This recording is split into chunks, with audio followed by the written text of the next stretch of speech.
Why are cities important? And why should we care about getting city regions right? Watch the Urban Queue to know what it takes to shape a city that works for all.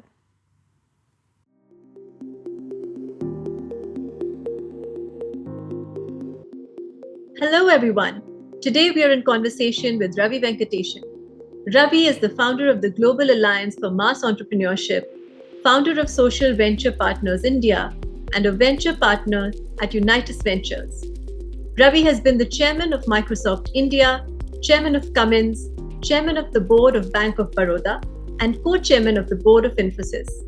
He was also UNICEF's representative for young people. Currently, Ravi is the chair of Global Energy Alliance for People and Planet and trustee Rockefeller Foundation. He is also a member of the Government of India's MSME Task Force, chartered with developing recommendations for small and medium sized enterprises impacted by the COVID 19 pandemic. He's an author of two books, Conquering the Chaos, Win in India, Win Everywhere, and more recently, What the Heck Do I Do with My Life? Welcome, Ravi. It is an honor and a pleasure to have you on our podcast, The Urban Queue. Thank you, Jay. It's a delight to be in conversation with you. So, Ravi, to start off with, you have been UNICEF's representative for young people. And if you had to apply that lens, which city in the world would you say is the most accommodative of young people's needs? That's a good question. Um, I would answer it by saying if I were 20 today, 20 years old today, where would I wish to live? At least among the cities that I have lived in, as opposed to sort of read about, I'd say New York, worldwide, or London. And in India, by far and away, the city where I live, which is Bangalore. And my reasons for picking any of the cities is number one, you want a place where the quality of life is good but affordable. You want a place where there is lots of opportunity for creative expression and entrepreneurship, and then culturally alive. I studied in a university town in the US, which was pretty barren in those days, and I vowed never again to live in a town like that voluntarily. Yes. So that's your applying your 20-year-old self lens. Yeah. But would you say that these are still like your favorite cities at this stage of your life to live in? Well, yeah, I've reached a stage in my life where I have some freedom of choice, and I've made Bangalore my home, even though I could live anywhere in the world. And it has to do with the fact that weather's nice 9 months a year, although it's getting really bad now. I love the culture of the place. It's a very, very nice, gentle, civilized place. There's a lot of intellectual activity, and social cohesion is very high. As I've grown older, I've understood the importance of what we call social cohesion, which is people knowing each other and getting along across socioeconomic groups and all sorts of diversity. And Bangalore has all these things to a great extent than almost any other city, and that's why I'll choose to be here. That's perfect. I think that's why many of us choose to be here. And the social cohesion point about Bangalore, that's very interesting. That's important because that is what makes the city so cosmopolitan in a way. But Bangalore or given any other city, especially Indian cities, they have their own set of challenges. And when you put sort of these climate risks on top of it, it's becoming hard. Just the livability question. So, what do you think are the biggest challenges that beleaguer sort of Indian cities? Well, look, any city today has huge issues. I moved to Bangalore about 20 years ago, and in this time, the population has soared from some 3 million to 15 million. We've seen all the consequent issues with, rampant illegal construction, huge growth in traffic, lots and lots unplanned development, blah de blah. But those, I think, are all symptoms, Jaya. To me, the root issue is the lack of administrative autonomy and accountability in not just Bangalore, but all our Indian cities, in the sense that, the mayors tend to be ceremonial figures with no power, and in contrast to mayors of well-run cities in the world who tend to be like powerful CEOs. So we need to give our mayors or any other person we choose the authority to make these decisions, manage budgets, plan, coordinate action across departments, and get things done. Only then can they be held accountable. Today, it's all fragmented and diffused, and therefore there is no accountability. There is no place where you can go to get these cross-functional, cross-departmental, all of society problems solved. And I think this is the single biggest challenge we all face. It's a well-known problem. Everybody's talked about it for 30 years. But notwithstanding that, nothing seems to be happening. So that's basically getting to the root cause of, what basically beleaguers our cities, and of course, governance is a huge challenge.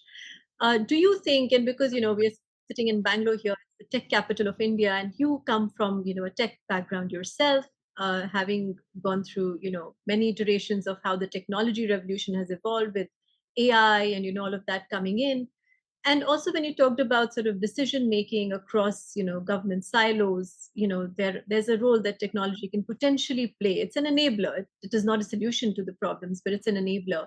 So do you think evolving technology like what we have now is, and we are calling AI for lack of a better word, but basically machine learning, AI, those kind of things, they have the potential to at least table and make visible the complex challenges that Indian cities and cities in developing world are facing, and then help with some good decision making? I think you've asked the question and in large part answered it yourself. So, yeah, you're right. See, look, whether it's AI or all these other technologies out there, they're important tools, they're enablers. There's, in fact, no other way of designing and managing complex systems, particularly urban systems, without using technology. And there are just so many different use cases that are out there already, even though it's early days for AI. And so, I don't want to enumerate them, but look, whether it's planning, whether it's monitoring. The other day, I was giving a talk to the police officers of Bangalore, all the senior police officers, and they talked about how under-resourced they are, even as the law and order challenges are increasing. And obviously, tools like cameras, mobile phones, smart surveillance, all these things are going to be important for predicting law and order situations, managing them, uh, responding to them, and so on. But I come back to the root cause. The use of all this technology in a good way requires state capacity. Right. And that is fundamentally extremely weak in many of our cities. So, if I think we have to put the horse before the cart rather than the other way around and address that, although they do go hand in hand. No, so state capacity, and talking about that, I think you're right. Capacity across stakeholders in our cities is quite low. And in your latest book, you talk about sort of jobs of the future. So, do you think we are prepared to transition to such jobs within the sustainable growth and development paradigms, but also to enhance sort of state capacity and make that better to be able to deliver on some of these solutions? Yeah. Well, one of the things that I try and emphasize every time there's an opportunity is to say, look, jobs, stable jobs of the sort that you and I have or have had is going to be relevant to a vanishingly small number of people. Okay, jobs are very sort of 20th century idea, at least a stable job leading to a stable career. And more people have to think about other forms of work, productive work, including self-employment, gig work, entrepreneurship. You have to think about, new ideas like seeing your work as a portfolio of projects that evolves over time, rather than going to finding a good employer and 35 years later emerging into a comfortable retirement. That's not going to happen. Um, and so much of my efforts these days goes towards helping young people be more entrepreneurial. We can unpack that. Um, I think if you marry this with the trend towards a sustainable future, I'd say two things. One is that creates lots of opportunities for both, different types of employment and work, also entrepreneurship. And also, that shift is not going to happen without entrepreneurs. In fact, they are the ones who come up with the solutions, with the business models that moves the world in that direction. The key thing, though, is that we should stop having this delusion that individual effort or businesses are going to be on their own moving us along towards a more sustainable future. That's not happening. That won't happen without a fair amount of regulation, because that provides the incentives. Simple example being plastics, right? Unless you enforce the ban on plastics, businesses are not going to be under any great pressure to come up with alternative sustainable packaging. And therefore, innovators and entrepreneurs won't be seeking solutions to these issues. So I think, as I've grown older, much as I sort of was skeptical in my earlier days of the role of the state, of regulation, I used to be very much a believer in free markets. I come to believe that you need very, very much both of them working in tandem. Yeah. But I do think over the next 50 years, there's an extraordinary opportunity when it comes to entrepreneurships and new kinds of, I wouldn't say jobs, but work, productive work that we can't even conceive of today. Yeah. So you're speaking about two things really here. You're speaking about entrepreneurship. You're talking about sort of the role of businesses and how we can nudge them better. So if I was to break that down into sort of two follow-up questions. So one is that, we know now that in India there's an emergent, very strong ecosystem where MSMEs are trying to solve, civic issues. They're trying to solve climate issues. And how do you see their role play out? And how can these sustainability startups become viable? Because many of those are still struggling. So how do you kind of enable them to help, city system problem solving and through public sector engagement, which rarely happens because, Yeah. private sector is doing their innovation in their own little setup and there is no sort of connect with the public sector. And that's where the solutioning and the innovation is needed. So how do you see their role playing out? Well, it's a great question, and particularly in Bangalore, every day almost I encounter entrepreneurs or young companies that have really, really incredibly innovative solutions to all kinds of problems. How do you turn wet waste into, compost or energy? How do you recycle different types of materials? Smart mobility, smart parking, different software solutions for energy management, energy efficiency, new kinds of food entrepreneurs, sort of growing food locally, organic, sustainable, blah, blah, blah, blah. So there's no shortage of people who are seeing opportunity and trying to build clever businesses that could ultimately make a meaningful difference. But it's really, really hard. And so there are two things going on. First of all, just starting and running a small business in India is still ferociously difficult in every part of the country, even though we seem to have made some progress on ease of doing business as measured by the World Bank. But on the ground, nothing has changed. It's still really hard. And then if you're working in the sustainability space where you have to work hand in hand with government and public sector and so forth, there are particular challenges. So what can be done? First of all, can you pay them on time? Right. Okay. So most of them don't have to run around for 3 months and 6 months to get paid. And that's really bad for any business. But if you're a tiny business with a small amount of capital, it's really quite quite lethal. The second one is you want the government, whether it's a municipality like BBMP or or a utility like BESCOM or whoever, to take more risk and be open to working with these startups and do these pilots that establish proof of concept. Not say, look, oh, you're too new, you haven't established yourself, your capital adequacy.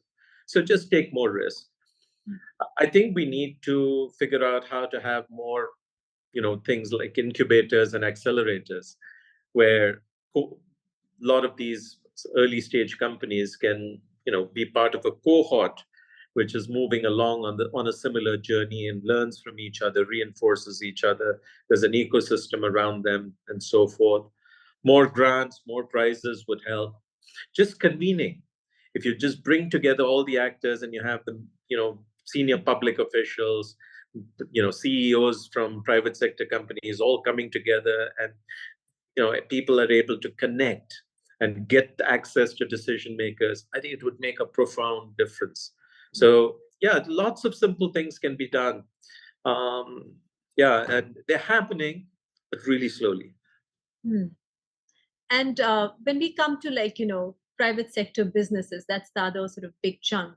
And we know that most of India's 2050 infrastructure, some numbers peg it at like 3/4, is yet to be built, which means that our cities are going to keep transforming and transforming drastically, right? So, given your vantage point and worldview, coming from the space that you do, the different kind of things and roles that you played, what incentives do you think will it take for the private sector and businesses to play a substantial and meaningful role in driving sustainable and inclusive economic growth, and not in the way of paying lip service that many businesses do today, but making it meaningful and real? Again, it's a really, really important question. And the fundamental conclusion that I have come to is, while the private sector, which is both businesses, private businesses, as well as private capital, have a huge role to play in creating a sustainable future, we cannot and must not rely on capitalism to save the day. Okay, and I'm drawing a distinction between private sector and capitalism. So capitalism, whether it's businesses, capital flows, etc., these are it's driven by profit maximization. It's not driven by a drive to create a more equitable or sustainable society. There's lots of lip service about stakeholder capitalism, but it's lip service. Fundamentally, behavior is driven by profit maximization. So, therefore, if there isn't that complementary role that government plays as a regulator to set the right policies, right regulation, right pricing of government services, like what's the price of water or electricity, etc., that drives consumption, then you won't get the incentives and the guardrails that really allow capitalism to do what it does uniquely well, which is innovation, entrepreneurship, resource allocation. So all I'm saying is something very obvious. We need government to do its job in setting the right framework within which private sector has the right incentives and guardrails to do what it can do uniquely well. So today what you're seeing is, because we don't have adequate guardrails, businesses are, even the really best run, well intentioned businesses are backtracking. Recently, the CEO of Unilever says we're going to go back on some of our sustainability goals or timeframes, including eliminating or moving to sustainable packaging. Market is cheering. Okay, when Shell says, "Oops, we're going to go back on our goals on a net zero," again their share price goes up. You've seen financial institutions exiting GFANs because they want to continue to lend to fossil fuel power plants or whatever. And why are airlines not using sustainable airline fuel? Because it costs more. So for all these reasons, Jaya, I think it is crucial that we stop this delusion that our individual behaviors or the self-regulation by the private sector is going to result in more material change and progress. I think we need both. No, Ravi, that was fantastic. And as we come to the end of our conversation, I think very important messages from you about how we're not going to be necessarily doing things out of the goodness of our hearts, and that capitalism, like you're saying, is not going to save the day because the right incentives just aren't there. So fundamentally, how do we change that? How do we bring better regulatory frameworks in from the public sector to enable good private sector action? enhancing state capacity and entrepreneurship sort of being, the future of jobs. And that's also the future of potentially sustainability and climate action in our country and in many other places. So, Ravi, thank you so much for this conversation. Very insightful takeaways for me, and I think the audience will love hearing your responses on this. Um, good luck to you on all of the work that you're doing, and for for your next sort of set of interesting projects that you'll be taking on. I know GAP is one, so good luck with Thank you. everything you're doing, and talk to you soon. Thank you so much. Thanks, Jaya.